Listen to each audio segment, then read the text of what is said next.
Bom, gente, voltamos então aqui para a segunda parte da apresentação. De novo, o sistema de monitoramento eles devem ser transparentes e robustos, reportando e verificando as emissões florestais e as alterações no uso do solo como resultado de RED. Basicamente é dizer quais foram as mudanças que ocorreram nas áreas florestais, as suas emissões consequentes e quais são realmente os resultados que RED está gerando no campo. E os sistemas de monitoramento eles podem também fornecer informações sobre o sistema de salvaguardas. Né? Quando a gente fala de MRV, por exemplo, a gente está falando de várias coisas, como aqui, estoque de carbono, emissões, salvaguardas.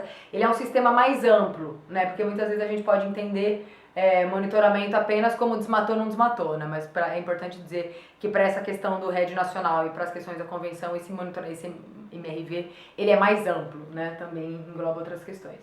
De novo, aqui no MRV a gente trata também de níveis de referência que vão ser verificados em nível internacional, ou seja, os países vão definir o seu nível de referência e ele vai ser verificado, não se sabe ainda se por uma agência, se pela convenção. Eu li no texto que vai ser a equipe, né, mais ou menos, que vai fazer essa verificação. Ela tem um representante de um país em desenvolvimento e um país desenvolvido, né? E de novo eles vão ser comparados ano a ano, vão ser comparados anualmente para entender como que os resultados de cada país estão avançando. Sem a verificação não haverá transferência de recursos. De novo, a gente falou desde o começo que RED ele vai ser um pagamento baseado em resultados, mas é importante dizer que são resultados verificados. Ou seja, todo esse arcabouço ele define uma maneira, ele define as regras de como os países vão ser auditados, vamos dizer assim. E sem essa auditoria, sem essa verificação, não vai ser autorizado, vamos dizer assim, a transferência de recursos. E, de novo, ele define o que vai ser observado, que esclarece para os países recebedores como é que eles vão ser avaliados. É mais fácil você entender quais são os requerimentos e quais são as diretrizes que você tem que estabelecer no seu país para que você consiga entrar nesse contexto e futuramente acessar recursos financeiros a partir do resultado das suas ações. De novo, alguns outros pontos, a questão dos arranjos institucionais, onde cada país deve ter uma agência de articulação com a convenção, a necessidade de abordar os vetores do desmatamento, ou seja, por mais que RED ele seja um pagamento para valorizar as florestas e realmente embutir um valor nas florestas em pé, é fundamental que aborde-se também as causas, ou seja, o que está movimentando o desmatamento numa determinada região, num determinado país. Então essa é também uma diretriz bem forte da Convenção, que é a necessidade de abordar os vetores de desmatamento, que de novo variam de país a país, em muitos casos até de região a região. E como eu falei, vai ser criado um portal online sobre RED, onde os países vão poder submeter suas informações sobre MRV, níveis de referência, salvaguardas e estratégias nacionais. É interessante dizer que a linguagem da convenção ela traz que isso é opcional. Quer dizer, eu andei lendo muitas críticas a respeito, porque você avança, né, em toda uma questão de transparência, de reporte de resultados, mas ela acaba sendo opcional, né? Mas, enfim, eu acho que independente disso, isso já é um avanço, onde os países, por outras questões, eles mandatoriamente vão ter que desenvolver algumas dessas diretrizes, então fica mais, esse opcional ele fica mais na questão do reporte na plataforma da convenção. Algumas das perspectivas de definições para os próximos anos. Uma das mais esperadas, eu acho, é a questão de offsets, né, que é a questão de compensações, ou seja, os países eles vão poder vender isso como créditos, né?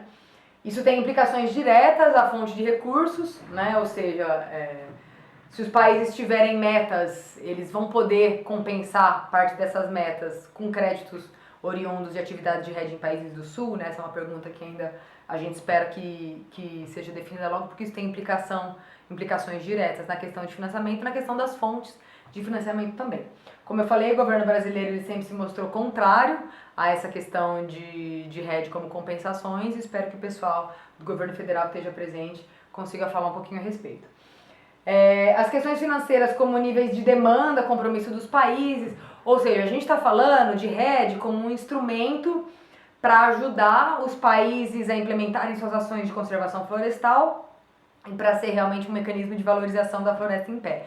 Agora, a gente viu nos últimos 7 anos, que o nível de recursos financeiros que chegou para a rede, ele ficou bastante abaixo da expectativa que tinha-se quando o mecanismo começou a ser discutido de uma forma mais intensa. E isso é uma visão bastante pessoal, mas eu entendo que o RED, ele só vai não, mas ele majoritariamente vai ter um backup, um suporte financeiro a partir do momento que os países tiverem os países desenvolvidos, né, tiverem as suas obrigações definidas, ou seja, você estabelece assim,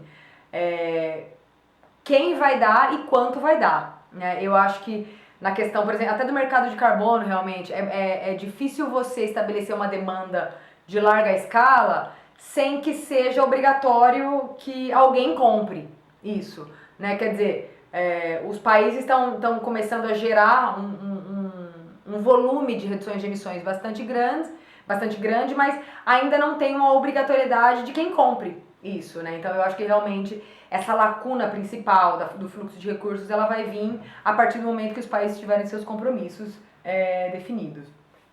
Outra questão financeira, qual vai ser o caminho dos recursos? Quer dizer, como é que ele sai de um país, sei lá, tipo da Inglaterra até chegar no Brasil? Qual é o caminho, né? A gente sabe que o Fundo Verde do Clima, ele surge bastante com uma linguagem assim significativa na questão das decisões de financiamento, mas ainda não se sabe exatamente como é que isso vai funcionar.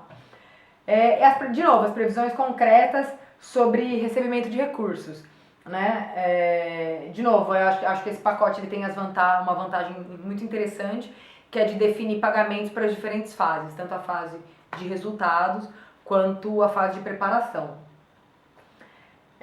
Os países, eles, como já tinha saído até em outras decisões, eles têm que criar uma estratégia ou um plano nacional, isso é uma obrigatoriedade da convenção, né? Então, eu acho que um pouco da perspectiva, já falando mais no sentido de Brasil, é dos estados continuarem toda essa articulação que vem sendo feita nos últimos 2, 3 anos com o governo federal, de realmente implementar as lições aprendidas e os avanços que os estados tiveram na estratégia nacional. Essa é uma visão bastante pessoal, mas eu acho que seria um desperdício muito grande de não implementar, de não incorporar na estratégia nacional tudo que os estados já vêm fazendo em termos de política, em termos de ação. Enfim, os estados de GCF são um ótimo exemplo disso. E eu acho que realmente incorporar a visão, incorporar o que já está acontecendo nos estados é fundamental para o sucesso da estratégia nacional.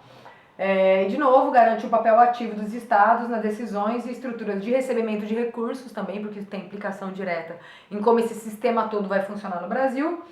E definição das regras internas, ou seja, a gente tem, quando a gente fala de arcabouço de Varsóvia, são as regras da convenção. Agora a gente tem também as regras de como é que isso vai funcionar da porteira para dentro, né? Como é que essas diretrizes nacionais dessa estratégia nacional que tem que ser criada vão funcionar, vai funcionar em termos das regras internas, né? Das regras do jogo aqui dentro do Brasil.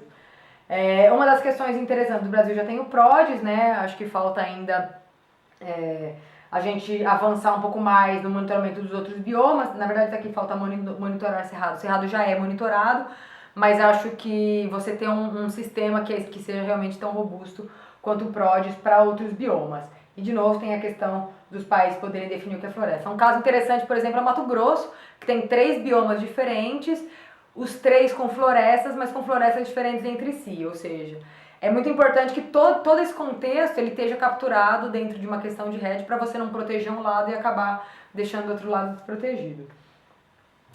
Em termos de oportunidades para os programas estaduais que vêm com o arcabouço de Varsóvia, acho que, primeiramente, a sinalização clara de canalização de recursos, ou seja, ainda que com algumas indefinições, sabe-se que já existe todo um pacote de regras, um pacote de estímulos, né, para que realmente esses fluxos financeiros cheguem até os países, e chegando uma vez até os países, a gente sabe que os estados eles têm um papel fundamental na questão do controle do desmatamento, então eles também têm que ser uma parte protagonista do recebimento desses recursos.